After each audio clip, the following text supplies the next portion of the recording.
Okay, wonderful. All right, well, good evening, everyone. Thanks again for joining us for the Taste of Art program with the Lehigh University Art Galleries. My name is Stacy Brennan. I'm the curator of education for the Art Galleries, and it's my pleasure to kick off the event this evening and have the honor to introduce our guest speakers and program partners. We're joined today by Melanie Lino of Made by Lino and Lit Coffee Roastery and Bakeshop in South Bethlehem, and our partner for the Taste of Art program, Maite Gomez-Rejon, founder of ArtBites, who's joining us from California, hopefully sending some warmth and sunshine our way. This program is brought to us through the support of the Institute of Museum and Library Services, IMLS, the American Rescue Plan grant. Taste of Art is a free public program that combines mini art history lessons with live cooking demonstrations, and the program spotlights local Southside restaurants to celebrate and build awareness of the community's eclectic history and diverse urban culture. Each workshop pairs a work of art from our collection with a related recipe from a featured restaurant, in this case today from Made by Lino, to highlight the diverse cultures and voices that make up Bethlehem's Southside community. If you haven't picked up your kit yet, there are a limited number of kits, free kits left still at the LUAG main galleries and at Lit. That includes a recipe and signature ingredients. In this case, most of the dry ingredients and spices for the Pan de Batata recipe. And it also includes some swag for you from the art galleries. As part of the grant-funded program, participants are eligible to win gift certificates to Lit and Coffee Roastery and Bakeshop. So we hope that you will tag us and like us and show us your participation in this program this evening when you try out the recipes. A few logistics that I wanted to go over before we begin. Please be aware, which I need to start, we are going to be recording this program this evening. Whoops. And we will ask that you keep your audio muted during the presentation, but you're welcome to unmute yourself or use the chat box for any questions for the presenters. It's a fairly informal program. And then about at 7:55 p.m., we'll begin our question and answer. So to get started, I wanted to introduce the art galleries a little bit. The art galleries are a free museum located on Lehigh's campus. We have over 18,000 works of art from diverse time periods and cultures, from ancient artifacts to contemporary paintings and sculpture. We are a great resource for learning and growing. We have 7 galleries across 3 campuses, as well as a gallery currently on the South Bethlehem Greenway, and a reading room, as well as 56 outdoor sculptures. And we're going to start our program this evening with a little beverage before we introduce our partners so that we can celebrate before we kind of dive into everything that we're going to be doing. So I am going to stop sharing my screen and turn it over to Maite, who's going to show us how to make a slushy republic. Thank you so much, Stacy, and thank you all so much for joining us. I'm very excited always about this program and to work with Stacy and Melanie. So I'm very excited. So before we really jump in, we thought, okay, let's start with a cocktail, Slushy Republic. So I'm gonna grab my my blender, and then afterwards I'll get into a little bit of the history of some of these ingredients that are in this Republic. But right now I'm just gonna add some ice to my blender, and it's basically a White Russian, but using rum, which is a Caribbean spirit, and coconut milk instead of cream. And it's delicious. It's so much better, I think, than the regular White Russian.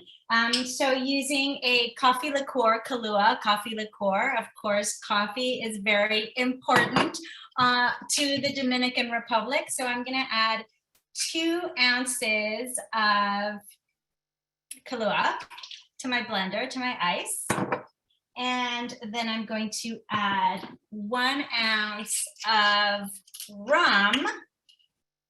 And I'll get into a little history of all of this later, but let's get this first. 1 ounce of rum and 1 ounce of pre-measured coconut milk. You could also make this non-alcoholic, just use coconut milk, maybe a little condensed milk and some espresso, and that's delicious. So I'm just going to blend this, and just give me 2 seconds.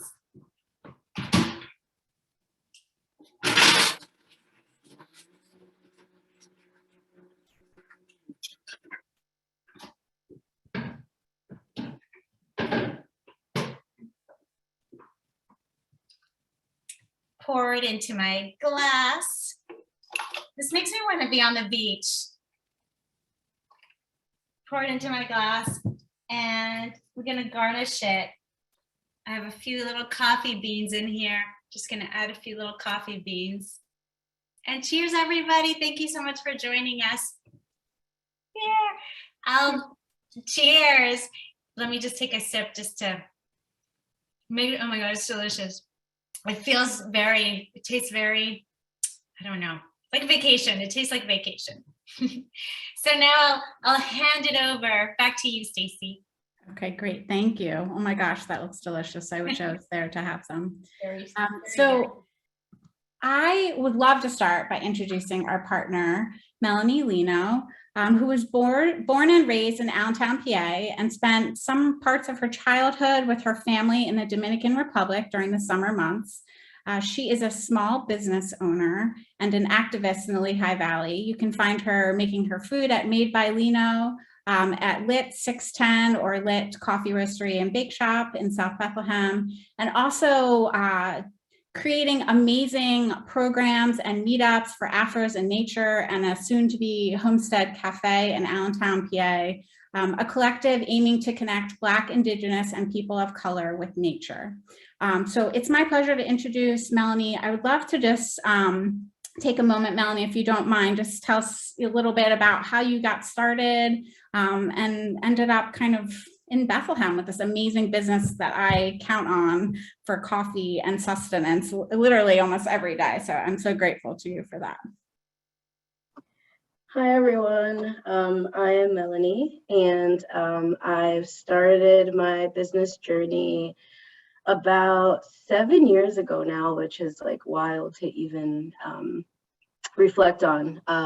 And I started my business just because prior to starting it, I was working in the dental field and I felt kind of like disconnected with what I was doing for work. And I just felt like I needed to find something that connected to what I felt was my sense of purpose while existing on this planet. And I figured what better way than food. So I started baking. No one in my family is a baker, so I'm not really sure where this came from. But I started baking for friends and for family, and they started financially supporting me and encouraging me to continue to pursue starting a small business. So I did, and I've just been working very hard, still working very hard to kind of get the business off the ground in a way that can like financially sustain me. We're getting there, but it's taken a little bit of time. So I started doing like farmers markets, custom orders, and then I met my business partners, my lit business partners, doing farmers markets. They had started their business around the same time, and they roast coffee and I make baked goods, and we hit it off, and we figured like, why not come together and find a space where we can operate our businesses out of. So Lit is essentially like a co-working space for my business partners and myself. I operate my business out of it, they operate their business out of it, and then we put our products together to have the cafe element of Lit. And I think both of us, or myself and the guys, we were kind of looking for a space in the Valley that we felt connected to. And I think we all kind of like collectively struggled to find a space that made sense to us. So we decided to create it. And I would say Lit is kind of like a community hub. We do our best to make sure that we're supporting anyone and everyone who's trying to do some good in our little part of the world, and just providing the space, the support, the platform to just, be as they are and do as they wish in kindness and in love always. Yeah, and now I'm just doing a lot all the time, but it's been so fulfilling. And like we all have this like one time on this planet, so why not just like do it all and live in like, I don't know, glory, I guess. And then with Afros in Nature, that group started in 2020 in the summertime, in a moment where our world was going through another round of civil unrest and just feeling a little disconnected and lost and sad about just the state of our world and the vessel that I exist in. So with friends, we came together and we're like, we should create this space for like people that look like us, who want to be out in nature but don't feel safe enough to do it alone. And then we just kept feeding it, and it's still going and growing. And we have a meetup next week, actually, which we're really excited about. And we're going on a bike ride, and we've been collaborating with other local nonprofits in the area, which has been really beautiful, just like merging social ecosystems to create a super diverse community in this area. And yeah, I think that's everything about me. Thank you for listening. That's a lot, Melanie. You do so much for the community, and it shows in the spaces that you create. You really create these beautiful, welcome spaces, and the food that you create is just amazing, and we are so lucky to have you in South Bethlehem. So we're so excited to try a Pan de Batata recipe today, and how perfectly paired with a coffee liqueur drink for this evening. And so we thought we would travel to the Dominican Republic, which inspired your choice of this recipe. And we are super fortunate in the galleries to have works from the Dominican Republic, from artists from the Dominican Republic, that have been collected over the years. Like I said, we have amazing selection from artifacts to kind of contemporary works. And so we're going to travel a little bit and view some of those this evening. So first, we're going to explore our Pre-Columbian collection. So in the lower galleries in Zollner Art Center, we have a case of Pre-Columbian work. And the term Pre-Columbian has expanded to include the period before Indigenous cultures came under the control and influence of Europe. Sometimes even decades and even centuries after Columbus arrived in 1492. These objects provide a glimpse into the daily life of pre-Columbian peoples, including the Chavín, Nazca, Moche, Tairano, Chimu, Tayano, and Inca people. This exhibition was a project of the Advanced Museum Studies program with students graduating classes of 2010 and 2012. And so students are at the center of everything that we do at the university, as well as the community. And so students help us research these collections and create interpretive materials. And so they selected these works to be featured. And these are the works that are from the Taino peoples, which originally came from the Dominican Republic in that region. They were Arawak-speaking peoples from South America, and they began settling in the Caribbean islands more than 2,000 years ago. They were seafaring people that found throughout the islands of the Caribbean, and the Tainos were one of the first groups that Christopher Columbus encountered upon his arrival. Their descendants, the Taino, reside on the Greater Antilles and surrounding islands. They were an agricultural society. Among other things, their agriculture was cotton and palm, which were used in the production of fishing nets and ropes. They created these dugout canoes, or canoa, and produced them in various sizes that could accommodate up to 150 people. And so we have these axes here that we think were used to kind of carve out wood and create kind of both vessels for functional for eating, but also for kind of these canoes that they were using for agriculture. And the religion of the Taino people was centered on the worship of chemis, or gods, ancestors or spirits that often represented as carved animals or forms, which we can often see in some of the bowls that we have in some of the works in our collection. And that Taino believed themselves to be descendants from one such god, the culture hero Dominican Caracarol. And although Spanish documents suggest that the Taino were driven to extinction through starvation and disease, many people in Puerto Rico and the Dominican Republic really identify as descendants of the Taino people. So we have these amazing artifacts that kind of bring us from history into the present. And over time, we have curated a number of shows of contemporary artists who are looking at historical works aimed through a contemporary lens. And in the fall of 2015 through the spring of 2017, we had an exhibition in our lower galleries called Of the Americas, Contemporary Latin American Art from the LUAG Teaching Collection.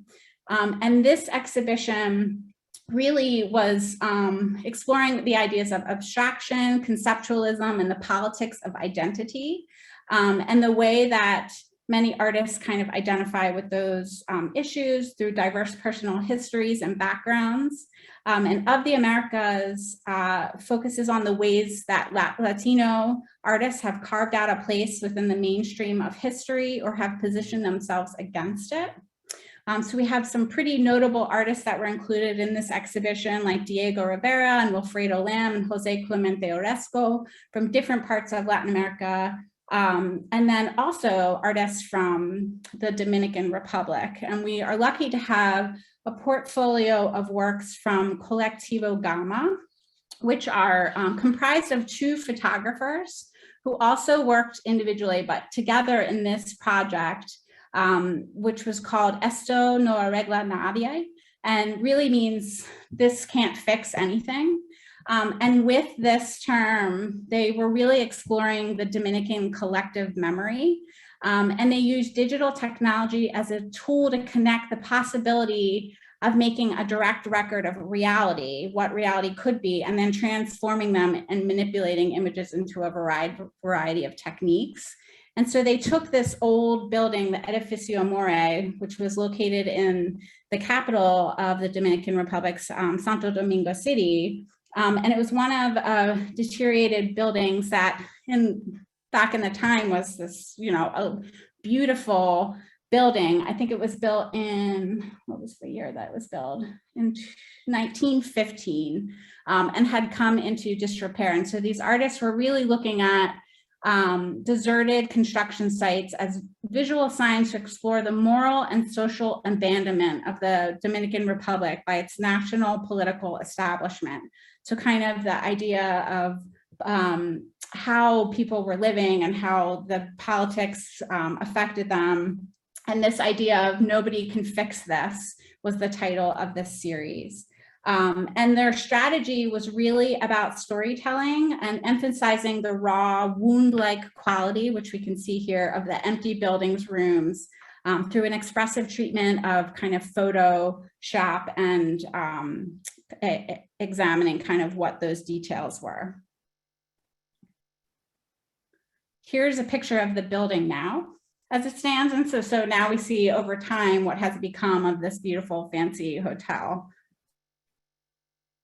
And then we have another group of works that, and I should have mentioned this exhibition of the Americas was curated by our former director, Ricardo Vieira, who was a professor at the university, a curator and the director of the art galleries for 44 years, and who amassed a collection of artists from all over the world, a lot of Hispanic and Latin artists, primarily for the collection, over 15,000 works by the time he left Lehigh University. And then moving on to this work, which I think is just beautiful and explores Marie Carmen Orizondo's work. And she's really exploring geography as a means for cultural identity and territory and place, and the way that we establish roots and identify ourselves with where we come from or where we go to. And so she started mainly in the late 1980s kind of going around photographing different places and using soil and sand as a way to do that. Several Latin American artists have used soil and sand in their work as a metaphor for constructing visual discourse around cultural belonging and personal experiences. And we can see that within her work. In this portfolio, relatos or narratives or stories, Marie Carmen Arizondo produced a group of photographs that connected a basic conceptual and visual idea. We see that they're pretty, simple forms within these photographs, but tell great stories. Each photograph records the sand of one particular region of the Dominican Republic. And in each image, this primary element has a distinct tone of color according to the area which it was collected, and has been spread in different ways against a white background to really show us the diversity within the sands within one common place, and also the impact of people over time and the way that they shape that space, the way that an imprint can be left in sand and the way that shapes their identity. And so she's really looking at this distribution of color and weight and style and design in her work and these beautiful photographs that we have in our collection. One thing that she says is that photography has the ability, the magic to capture that moment, the expression and that feeling. That magic is what attracts, captivates her. With her photographic work, she seeks to make history. She's a storyteller and narrator of stories, which is an old social activities, as she calls it. But they tell their stories by talking and taking photographs. So these are her stories that she's taking with these. And she's showing the diversity of place, of people, and of time, which I think is really beautiful. And these are beautiful photographs because they also look like the ingredients that we're about to use in our recipe. So with that, I'm going to turn the mic over to Maite and Melanie to help lead us through this recipe. But if anyone has any questions, these exhibitions are archived on our website, and we also have these images available digitally on our website at LUAG.org. So I'm going to turn the mic over to Maite and have you start our beautiful recipe for the evening. Thank you so much. That was amazing. Thank you so much for sharing that. And my apologies if my dog is barking. She's been going nuts for the past 10 minutes. There's so many things that you showed that were so profound and so beautiful. I mean, those photographs by Marie Carmen Arizondo, they're heartbreaking, and there's something about them. They're so beautiful, and just what you're saying that, they're grains of sand, right, from different regions, and just how a grain of sand can tell such an enormous story, right? Like, there's just something so ephemeral is so rich in history. And I was so excited to do this today with you and Melanie and explore the history of the Dominican Republic. I mean, there's so many layers to it, right? I mean, you mentioned, it's the first, place that the Europeans encountered. I mean, 1492, that date is so big, and everybody's, in history books, it's like, oh yeah, he landed there. This is the Hispaniola, named it, Little Spain. And there's just so much. I mean, just that in and of itself, and so much of the early history that we know, written history, dates to the 1490s by Europeans, right? So there's these diaries observing these people that were very much alive, the Taínos. And there's one image that you showed, the bowl that has this sort of decoration on top. These are just, people have always needed objects to cook, but this desire to have something beautiful, it's functional, but it also has these ornaments on top, it just goes beyond just the functionality. But there's so many things that you mentioned. I mean, the Taínos, they're a little lesser known than, say, the Incas or the Aztecs that were their contemporaries, but a lot of overlap, between all of these, cultures, and they were at their height around 1200 to 1500, so, around the same time. Of course, the Spanish arrived, they bring diseases, they bring, so much. So many of them died. Also, just they were immediately became their slaves. They became their servants. So there was a lot of, suicide as well. There was just a lot, going on in a very, very short amount of time. And so what do? In 1508, Isabel and Ferdinand, the king, the Catholic, king and queens, they decide, they give permission to bring Africans over to this island, right? To this area. So these were the very first Africans that arrived in the Americas, 1508, very early on, are taken to the Dominican Republic, right? So Hispaniola, so it shares the land, it was Dominican Republic and Haiti that were right next to each other. And the Taínos, of course, like you mentioned, it's in that area, but also Cuba, Puerto Rico, Jamaica, Barbados, just this whole area. But they're smaller populations also. It's not like the Incas that were up high in the mountains, a little harder to get to. And also the word Taíno literally means good people. They were good people, so they didn't have guns. They weren't, armed. So this basically was their, downfall in a lot of ways. First Africans came, so we start seeing the sugar plantations that pop up. So really early on, 1516, we see the first sugar plantations that were being, sugar was being produced by these early, African enslaved now in this place in the middle of nowhere, really, so far from home. These Africans were from different regions. So this is very, very early on. I mean, I mentioned the Aztecs and the Incas. They didn't even know that they existed. Mexico had yet to be discovered. Peru had yet to be discovered. There was already this transatlantic slave trade, and the Dominican Republic was the first place for that. And the first person that actually had a sugar plantation in the Dominican Republic was Christopher Columbus's son. That blows my mind. Oh my God, he had a son and he was just equally vicious, like this guy Diego. And the first revolt, the first Africans sort of revolting, just organizing and revolting against what was happening to them was as early as 1521, like super, super early. People just organizing, against what was happening. So a lot of firsts in the Dominican Republic. Even the Taíno language, a lot of words, you mentioned the canoe. So the word canoe, hammock, barbecue, these are all Taíno words that just became part of the vocabulary, the Spanish language, canoa, barbacoa, and there are a couple of tobacco. Also, these are all Taíno words that became part of the Spanish language and part of English language as well. These are Taínos.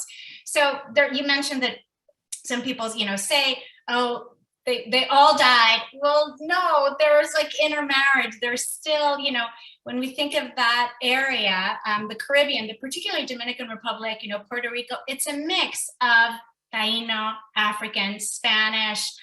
It's a really, really fascinating, rich mix of cultures, languages, traditions, and of course, foods. The foods originally native to this area, and crops, cotton, you mentioned. There's also tobacco, which is not really a food, but it's also, I mentioned, the word, but the sweet potato, batata, the pan de batata, that, Melanie's incredible recipe, pan de batata. That's another word, papa, patata. It also comes from this sort of sweet potato, yuca, which is another tuber that's very, very similar to sweet potato. So these were the main crops, and corn, but not corn like they have in Mexico, like making the masarina. It's not, it was more sort of grilled, corn on the cob, a lot of fishing, small animals like, iguanas and, little, just small animals. It wasn't, livestock wasn't introduced until, post-conquest. But it's hot, it's, humid, it's sunny, it's sort of the perfect climate for so much, right? So many crops grow there. So of course, beans, of course, but even something like, ginger, I found it so interesting that ginger is a big ingredient in Dominican cooking, and it's a big ingredient in this pan de batata that we're making. Ginger comes from Southeast Asia. It was first brought to the island pretty early in the 1500s. So it was one of the ingredients, and the Dominican Republic is one of the main producers of ginger. So we see a lot of ginger. Another spice that's native to the Caribbean is allspice. That is in Melanie's recipes. It's a great recipe with lots of spices, ginger, of course, cinnamon and black pepper and nutmeg. What else is there? And cloves. Those are all Southeast Asian spices that were brought over. But there's also allspice, which we're using the ground version, but I have the whole version, whole allspice here. They look like gigantic peppercorns. They're like peppercorns on steroids. They're enormous and they're incredibly fragrant. It is actually the only spice that's native to the Americas. And this is what they were using it in the Dominican Republic, in the entire Caribbean area to cure and to preserve meats. But the Mayans, in the Yucatan, which is really not that far, were using it to embalm their deceased. Right, so this is a spice. It's called allspice. They didn't name it allspice. The European named it allspice because it literally smells like all of the spices. It smells and tastes like, is this clove? Is this ginger? Is this cardamom? It basically tastes like everything mixed together, and it smells like everything mixed together. But it's an incredible spice. Made its way to Europe in the early 17th century. And in the 19th century with the Napoleonic Wars in France. So I love this story. And this is a true story. Soldiers used to put allspice in their shoes for their smelly feet, sort of to get rid of the smell, So this is one of these ingredients in this recipe, which is amazing. So much. So this, when I was looking at Melanie's recipe, it's like, okay, it's a little bit of a mix of everything. It's the sweet potato, the batata. That's the white sweet potato that I'd never had before this. And I was like, oh my God, I'm never going to find it. I found it so easily. I just think I never had it because I never looked for it. I never really knew to look for it. So this is something that's native to the Dominican Republic, and the Tainos used to grow their foods in something called conucos, which are these little earth mounds, or like 3 feet tall and like 9 feet wide. And there were these mounds, and they were like experts in navigation and also irrigation and agriculture. I mean, they were just very, very astute, kind of grew everything in these earth mounds. So this is that, right? You have the ginger, the cinnamon, the nutmeg, all of this that has this from Southeast Asia that made their way. So you can also see what was happening, the trade Europe with Asia, and all of that was happening that made its way over to the island. Coconut, also from Southeast Asia, that is a big part of, just Caribbean, cooking in general, but it's actually not native to the Americas, not native to the Caribbean. Used so much, the coconut. This has coconut milk and also just the regular, the coconut, what is it called? The flakes, the dried, flesh of the coconut.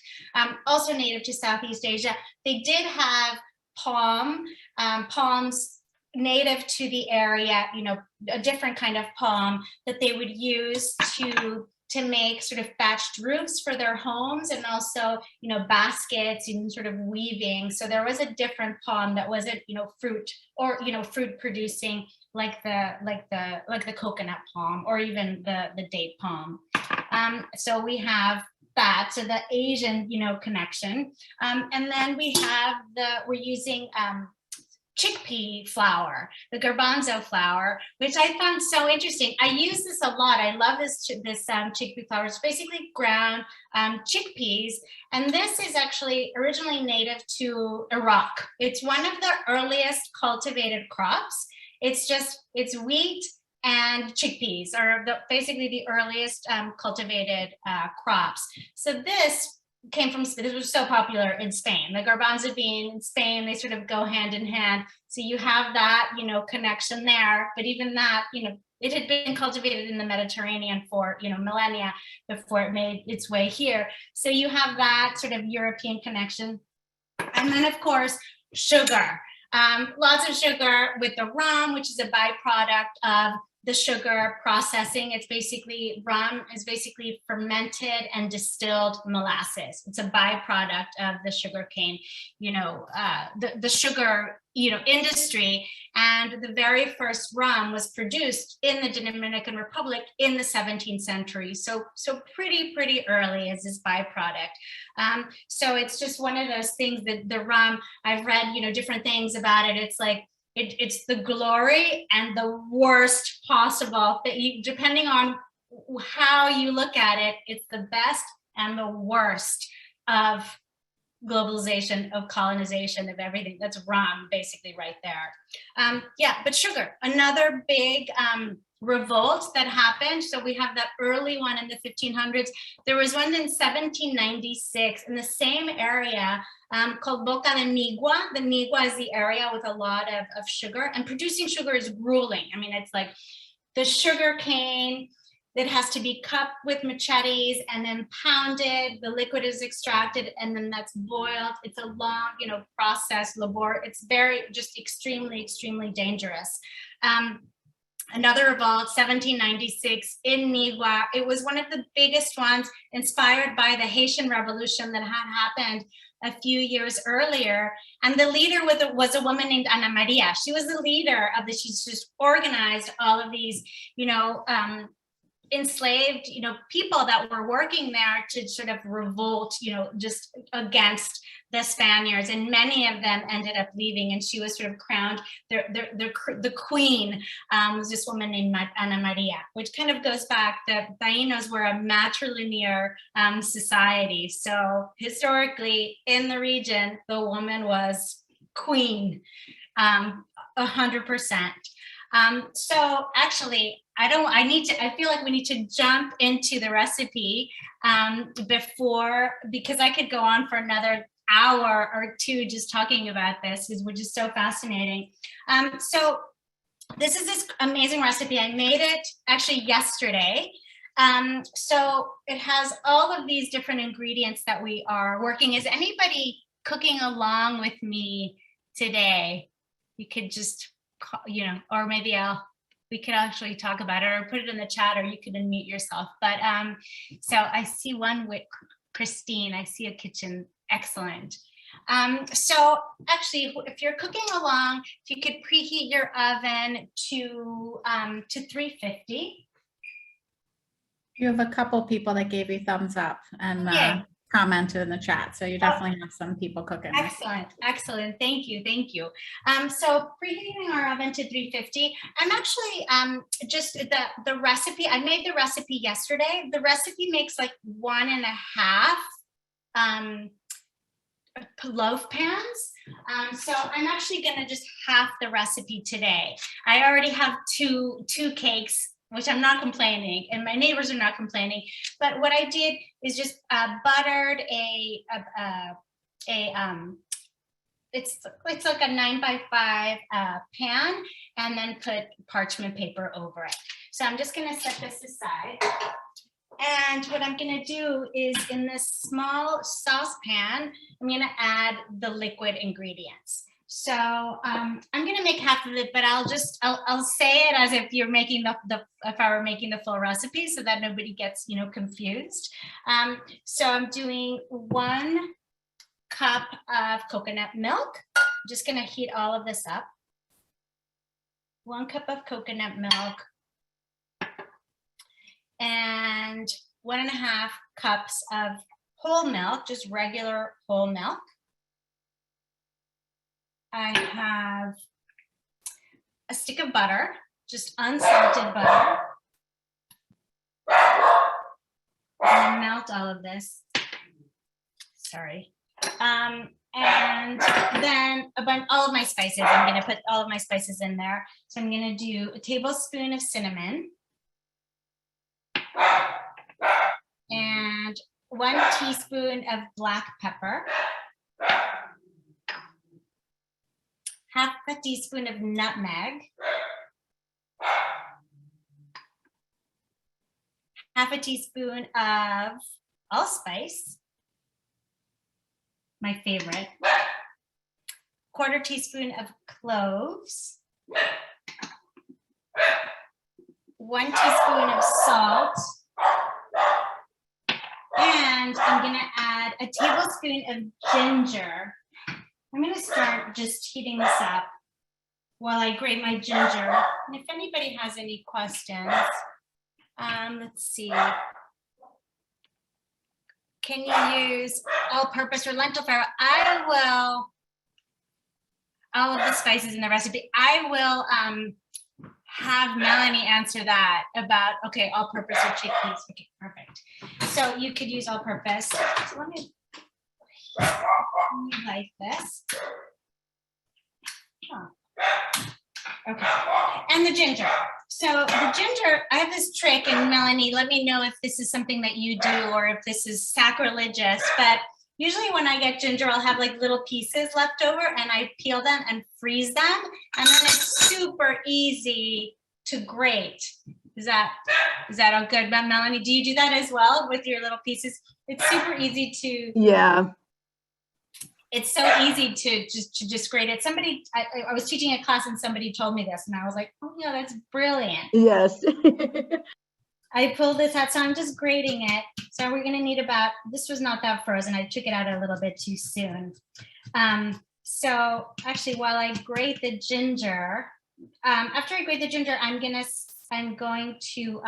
start peeling 2 pounds of batata, sweet potato. So, but Melanie, do you want to tell us about this cake, about this pan? Yeah, absolutely. So my family is obviously from the Dominican Republic, and my father, born and raised there. So I'm first generation Dominican American, and during the summer months, my mom would send my sisters and I to the Dominican Republic to spend it with my grandmother. And one of the things that I always looked forward to was getting this sweetbread, or the sweet potato cake, the pan de batata. So women that lived in the campo, which is the countryside in Dominican Republic, would come into town in El Pueblo, which is where my family lived, and they would have these huge trays just resting on their heads, and this huge, like triple the size of this bread, just like resting on their heads, walking around, just selling this batata to make ends meet to support their families. Of course, when I was a child, I didn't see the connection that they were trying to sustain their families by making this pan de batata, but it was just like, I wish you could taste the version made by these women, because it is an involved process. So they're basically cooking it a la leña, which is over a wood fire, and somehow turning this into a baked product, just like over a fire in a pan, so like I feel like I don't do it as much justice as you know, the pan de batata is from the country. But a few years ago, I've been like, I just can't find it anywhere here. It's actually like native to the part of where my family's from, which is Samaná, which is like a little more on the south, I believe, of the country. So it's not like a common thing that you can find all around the country. It's just in that part of the country. And I was craving it one day, and you just can't find it anywhere around here. So I made my best efforts to try to replicate this pan de batata, and I feel like I've gotten pretty close. but it doesn't compare to the actual product from the country. But yeah, so every summer, that's what I would look forward to the most, is just like sitting by the wind. Well, they have, I don't know how to say persianas in English, but it's not like the window, but it's like, you know, the blinds. Yeah. So I would just like sit there and open them and just like wait until I hear the ladies like shouting that they're like selling pan de batata. And I would run to my grandmother and I'm like, Juanita, can you please buy me a couple pieces? And she always did. And it was just, I can't even explain how like delicious it is from there, especially because they're cooking it over a fire in a pot. Like it has like that caramelized like bottom. Which is very different than, you know, baking it in an oven, you know, so it has like a nice little crust, which again, like I haven't been able to master, but I think I've gotten pretty close, at least in the flavor profile for sure. Did they make it in like a cast iron? Or like over the fire? Like I would say like a cast iron, like a huge pot. It's very, very big. And then they take what was cooked in the pot and like flip it upside down and then just like walk around. Once somebody wants to order it, they take it off of their head and then like cut a slice and then it was kind of like a big tray, just put it back on their head and then keep walking around the neighborhood and, you know, just selling pan de batata. It was honestly like I said, at the time as a kid, like I didn't recognize that this is how they were making their ends meet. I was just being a kid and I'm like, I need to eat this pan de batata now. And now I'm just like, I don't know, just seeing like culturally just how like, I don't know, women are so resourceful in our culture and figure out like, you know, you figure out how to do as much as you can with the little bit that you have in order to like survive or sustain yourself. And now it's become more of like a special treat because I'm older and more aware and can recognize why they were doing this or selling this bread. And so it makes me feel even more connected with like making it when I do. Oh, of course, that makes so much sense. And now you as a baker, right? You're sort of, you know, doing that in a different way, you know? Right. Just like it's kind of like I said, I don't do it justice. I wish you could try it from the Dominican Republic or from Samaná, but I don't know. It's just an honor to be able to try and create this dish that really comforted me a lot growing up, especially being like a child to immigrant parents raised in the United States and then being sent to Dominican Republic, you know, just I had a lot of identity issues growing up, but that's another story for another day. So that was what like brought me like a sense of comfort, you know, when I was like ready to come back home and we were there for like 2.5 months and I'm like, I just want to go back to the United States. And then like the ladies with the pan de batata come around and it's like, I just forgot that I wanted to go home and it would just like bring me joy. Yeah.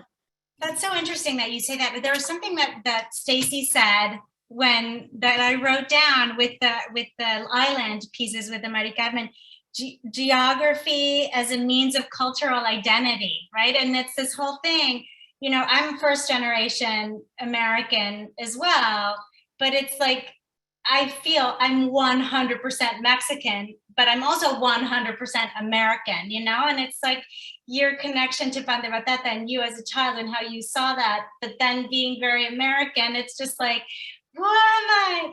But so I could totally relate to that. And it's so interesting that food is what binds us, right? Your connection to home. Even when I was making this yesterday, and it smells amazing. I was like, oh, this smells like home. I'm not Caribbean. Had never tasted anything like this before, but it's something about certain smells, about certain textures. Yeah, I love that. And of course you wouldn't think, oh, these women are just trying to make ends meet. You're a kid. It's like kids, children don't think that way, right? Children are just, oh yeah, you just want the bread. It's so fascinating. There's all of it. Thank you for sharing that. And yes, I can totally, we'll sit and talk about the whole identity thing another time. But I'm just gonna, I have more questions about the pan de batata, but first what I'm gonna do is I have this, again, I'm just making one, and it's white, it's sweet, but it's the white potato. It's less sweet than the orange potato, and it's a little less starchy than the regular, not the regular, but than the orange potato. So what I'm gonna do now is I have my sugar, my brown sugar. So I have a cup of brown sugar, and I'm going to add my really fine coconut. I sort of ground them in the coconut. I'm sorry, in the food processor. So I'm adding a cup of coconut flakes and the flour. So I'm adding 3/4 cup of chickpea flour, but you can just also add regular all-purpose flour, that Melanie says. And I'm just gonna kind of mix this up a little bit just to get the sort of lumps out of the sugar out. So Melanie, so this is then just a regular, just treat. It's like, right? It's not like a treat that you would have necessarily on Christmas or anything like that. It's like an everyday snack. All year round. Mm-hmm. Year round. Okay. Yeah, year round. I guess the spices make it smell like Christmas, Mm-hmm. but it's but it's not. It's a year round. Yeah. I'm gonna add the so I have the sweet potato. No, sorry, not the sweet potato. I have the chickpea flour, the sugar, and the coconut, and I'm gonna add eggs. So if you're doing the regular, just add 4 eggs. I put the egg in the wrong bowl. I'll grab another one from the fridge. So I'll add the eggs here, and I'm gonna grab another egg. Does anybody have any questions for me or for Mel? Oh wow, I just saw the time. This will go quick. I'll stick this in the oven in just a minute. But does anybody have any questions to me or to Melanie? Am I doing this right, this order? Yeah, okay. So I'm just whisking the eggs in here. And then I'm gonna add the potatoes and all of this delicious creaminess. Just gonna whisk it. I'm gonna turn the heat off. It's been simmering now for a good 5 minutes, 7, maybe a little bit longer. How do you keep the spices? I feel like this happened to me yesterday. The spices kind of clumped together.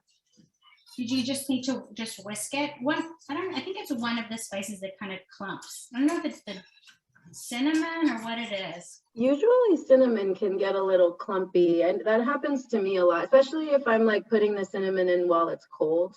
I noticed that it like kind of something about its structure, I guess, just creates like little like pockets of cinnamon. But the more you whisk it, and it should dissolve. Okay, yeah, it is dissolving. Oh, okay. I noticed it yesterday. I was like, oh, I wonder what I think, yeah, it is the cinnamon. Okay, so that I'm just gonna let that cool a little bit while I put my potato in here. So I'm just gonna cut it. Where did I do with my knife? Does anybody have? Oh, so Kim is saying that yours is dry. What is dry? The cake or the?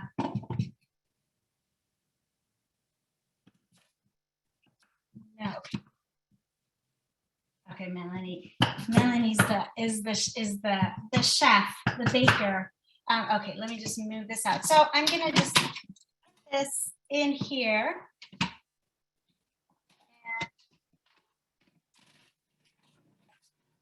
So 2 pounds of the sweet potato.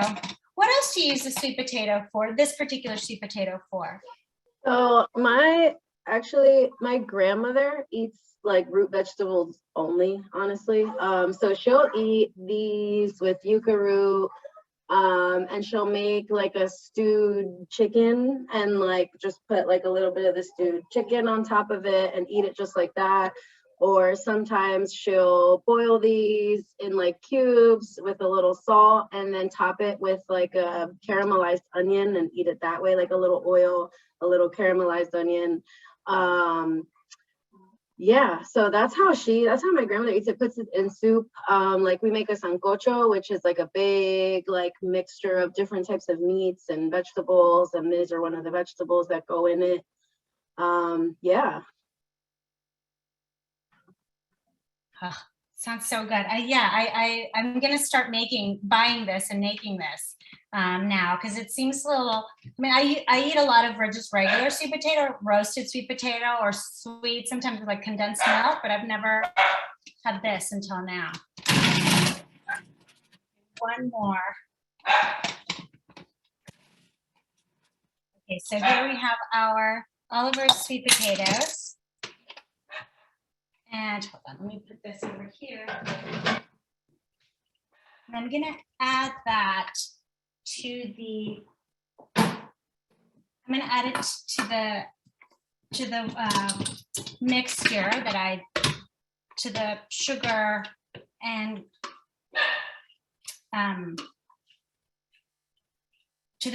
and coconut mixture.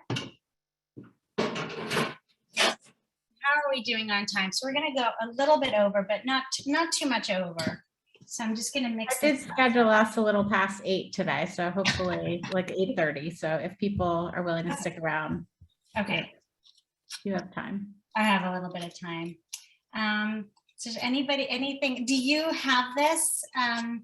Do you serve this in your restaurant, in your cafe? I have in the past, yes, I have. It's not like an everyday bake. It's more so, so I feel like everything we make in the shop is really like everything my team and I want to eat.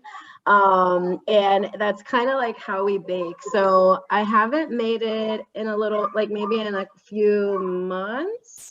But it does appear, especially if I have a hankering for it, I'm like, okay, I'm gonna make this and I'm gonna make a big batch, and then if anybody wants to buy some, then it'll be in the case. But yeah, that's typically how we cook at the shop. I love that. Yeah, it's like whatever you cook, so you know it's going to be delicious. It's like what you're craving, like of course it's going to be delicious. Right. It's like, oh, I really want to eat this. Let's put that on the menu. Let's make that. Amazing. So this is what I have right now. I have basically everything except the milk. So do you whisk it in typically, or use a spoon to do that? I would use a spoon. Use a spoon. Yeah. So I'm gonna do it a little bit at a time, just because it's not super cool yet, and I don't want to end up with scrambled eggs. But this is, like you said, it's basically, it's like a bread pudding. It's like the most incredible bread pudding that you've ever had, but using potato instead of bread. And you know, with the chickpea, like it feels healthy. Like it's just, especially when you do it with this, it's gluten free. Not that I, do gluten free, but it's like, it's so interesting. And I had it this morning with my morning coffee, and it was like incredible. Do you ever like toast it, or is that sacrilegious? Because I was thinking, oh, if I toast it, also it would have like a crispy exterior, or is that not something that you would do? You could. I mean, honestly, depends on my mood. Sometimes I'll eat it cool. Sometimes I'll eat it warmed up. If I'm like, usually when I'm stressful is when I notice that I want to eat foods that I grew up eating. And when eating this in Dominican Republic, like I was saying, like the women would carry this on their heads all day, and it's in the Caribbean, so it's hot. So we would just eat this like sun-kissed pan de batata essentially, because the sun is just like hitting it. So it's typically pretty warm. So you could toast it up and it would be very delicious for sure. I love that. That's sort of sun-kissed pan de batata. It's such a beautiful image. So I have my prepared pan and my batter, which is pretty liquidy. For those of you that are watching at home, it's kind of liquidy. And I'm just going to pour it in. I don't know if you can see. I'm just going to pour it into the my pan. And this cooked, my oven runs a little bit, it's a little slow. My oven's a little slow. So I cooked this yesterday when I made it for about 75 minutes. So it was a little bit, because it was that's my oven's a little bit slow. You can see, let me see if this is how, it's almost to the top. Does that look good? Yeah. So, because this has no baking powder or baking soda, so it's not gonna rise. So I'm gonna put this in the oven, and let me put the time. So I'm gonna set it, oops, for, okay. I don't know what I just did. Sorry. I just set it for 2 minutes. So I'll set it again. I don't know what I pressed, but here is the final product. Let me just slice a little bit so you can see how amazing it is. And so basically I let it cool, flipped it over, and then cut it the other side so it's sort of nice and smooth on top. And it's gorgeous. It's sort of really dense. It's like, is that the way that, is this what it's supposed to look like? Yeah, okay. I wanna, hopefully honor those women that carried it on their head, and your grandmother, and just everybody. But oh my goodness, it's delicious. Here it is. Cheers, everybody, or bon appetit, or buen provecho, or whatever you want to say. This is like the 5th piece I've had. Oh, there. Okay. Now I can set it to the regular 60 minutes. It's really, really delicious. Really, really amazing. Thank you so much for sharing this recipe with us. Yes, I know that I'm going to be having it with my morning coffee and with my little slushy republic. They go really well together, actually. I wish I had a slushy republic. I should have made one. There's still time. See, does anybody have any questions or comments? Oh, and muffin tins. That's a really good idea. Little muffin pan de batata. It's a great idea. Do you see that question about the coconut? I used 1 cup. Is that? It's 1 cup. Okay. I apologize if there was a typo on there. I'll fix that and send that out. No. Does anybody have any other questions for me, for Melanie, for Stacy, about the art, about? Oh, you can make Martha Christine. You can make another slushy republic. Yes, delicious. Anybody else, or any other stories about this? About your bread, or your memories of foods from your beautiful island? Yeah, well, I haven't been back. Honestly, I haven't been to the country in, I think it's 6 years now, and I'm going next month, which I'm very excited about. It's for a creative conference for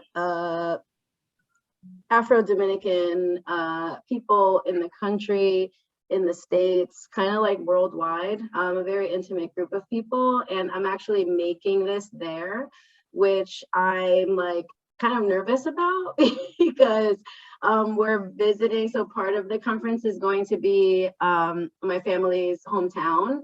And that's where I'm going to be doing like my little like food segment of this conference, and I'm gonna make the pan de batata for everyone. So I'm like nervous because we'll be there and we could just like get it from them, but also excited to be able to work with the spices that are available there and get the ingredients that are grown there, and just like reconnect with my roots. It's been so many years since I've been there, and also just like all of the information you shared today, it was new knowledge to me. I was like born into this culture, but there's not so much, I don't know much about it, anything outside of like the music we listen to, the food that we eat, and like the time we spend together, you know. So I'm really thankful to have like been provided this information, which I think will also like be helpful for me for this conference that I'm going to next month. And you know, I didn't appreciate going to Dominican Republic as a child. I feel like we were talking about with having identity issues, I always felt like I couldn't be proud of where I was from or who I was. So I tried for many, many years to disconnect from my culture. And I'm excited to now just like immerse myself in all that I am and all that I've always been in a way that's a lot healthier than what I did when I was a kid. So yeah. That's amazing. I love that. I love that. I love that I was able to share some tidbits, and I will absolutely send you a gazillion links after this, because now I've never been to the Dominican Republic, but now it's like I want to go so badly. There's just so many layers of rich history, beautiful, devastating, like all of it. And there's so much activism there right now as well, which is so fascinating to me. So thank you for sharing your story and your bread, and just I love that you are making it there. So, and you're gonna bring your own twist to it. So I wouldn't even compare myself to those women, because you're gonna, you know, you're recreating this memory, right? Like it's gonna be different. It's gonna be yours, and that's what's gonna make it so great. So thank you for sharing your story, and thank you everybody for coming, and thank you Stacy for organizing. It is my pleasure. I'm so grateful to be in the presence of both of you, and appreciate your generosity with your knowledge and sharing your personal stories and recipes. And now we're all going to be looking for Lit to offer Pan de Batata in the near future, Melanie, especially when you get back. But that's an amazing opportunity, and I wish you so much luck, and I hope you enjoy your travels. But this has been such a pleasure. So thank you both so much for your time and for sharing. I just wanted to pull up a slide and give you a heads up. We have a couple of really great programs coming up. We currently have an amazing exhibition on view in the main galleries called Young, Gifted, and Black. And tomorrow we have Diversity Peer Educators, which is a student-led group on Lehigh's campus exploring identity through the work of Sadie Barnett, who's one of the artists in the exhibition. On Saturday, it's Slow Art Day. So we have tons of activities for individuals of all ages to slow down and to spend time looking at works of art for mindfulness, for well-being, for just giving yourself a chance to see more and explore diverse perspectives. So we have lots of activities that we hope you'll take advantage of. And then we have a free yoga program called Yoga for Everybody, which takes place in the galleries for 3 weeks with the Shanti Project. So those are just 3 of lots of programs that we have coming up. So we hope that you'll join us for those programs, and also for our next Taste of Art. Stay tuned. We'll be in touch with when we have all that available. But we do have only a couple of free kits available yet. So if you haven't picked up your kit yet, give us a shout out and we'll hold one for you. But this has just been such a pleasure. Thank you so much, Melanie, and thank you, Maite. Thank you. Bye, everybody. Have a great evening. Thank you so much. Bye. Have a great night. Thanks again. Bye. Good night.